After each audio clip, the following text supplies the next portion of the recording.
আসসালামু আলাইকুম। খাসির মাংস কিভাবে রান্না করলাম তো সেটার রেসিপিটাই আপনাদের সাথে শেয়ার করব।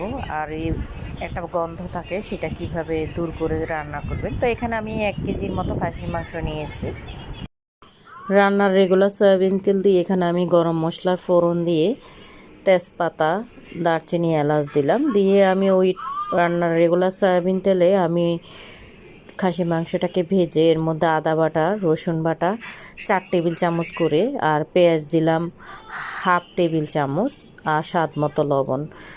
1/2 টেবিল চামচ না, 1/2 কাপ, সরি। এখানে আমি হলুদ, লাল মরিচের গুঁড়া, ধনের গুঁড়া, জিরার গুঁড়া এগুলো আমি 2 টেবিল চামচ করে দিয়েছি। গরম মশলার গুঁড়া দিয়েছি 1 টেবিল চামচ, যেহেতু আস্তটা দিয়েছি।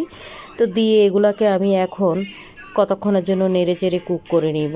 তো দেখতেই পাচ্ছেন এর মধ্যে আমি মাঝে মধ্যে উল্টে পাল্টে এখানে পানি দিয়ে দিচ্ছি। এই খাসির মাংসটা আপনারা যখন রান্না করেন ভালো করে যদি কুক না হয় তাহলে কিন্তু এটার মধ্যে একটা বাজে স্মেল থাকে, কিন্তু তখন এটা খাওয়া যাবে না।